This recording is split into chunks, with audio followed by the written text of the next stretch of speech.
శ్రీకృష్ణాష్టమి హిందూ పంచాంగం ప్రకారం ప్రతి ఏడాది శ్రావణ మాసంలో కృష్ణపక్షంలో వచ్చే అష్టమి తిథి నాడు శ్రీకృష్ణ జన్మాష్టమి వేడుకలను జరుపుకుంటారు. ఈ పవిత్రమైన రోజున ప్రపంచవ్యాప్తంగా జన్మాష్టమి లేదా గోకులాష్టమి వేడుకలను ఎంతో ఉత్సాహంగా జరుపుకుంటారు. వేణుమాధవుని ఆశీస్సుల కోసం శ్రీకృష్ణ జన్మాష్టమి రోజున కన్నయ్యకు వెండి వేణువును సమర్పించాలి. వేణుమాధవుడికి వేణువు లేకుండా పూజ పూర్తి కాదని పండితులు చెప్తారు. అందుకే ఈ స్వామిని మురళీధరుడని కూడా అంటారు. పూజ పూర్తయిన తర్వాత దాన్ని మీ దగ్గర లేదా మీరు డబ్బులు దాచుకునే చోట భద్రంగా దాచుకోవాలి. ఇలా చేయడం వల్ల మీకు వేణుమాధవుని ఆశీస్సులు లభిస్తాయి.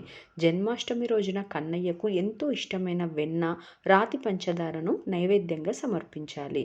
ఈ నైవేద్యాన్ని ఏడాదిలోపు పిల్లలకు తినిపించాలి. అలాగే అందంగా అలంకరించబడిన ఊయల తెచ్చి శ్రీకృష్ణుడి విగ్రహంతో తూకం వేయాలి. వీడియో నచ్చితే లైక్, షేర్ అండ్ సబ్స్క్రైబ్ చేయొచ్చు కదా.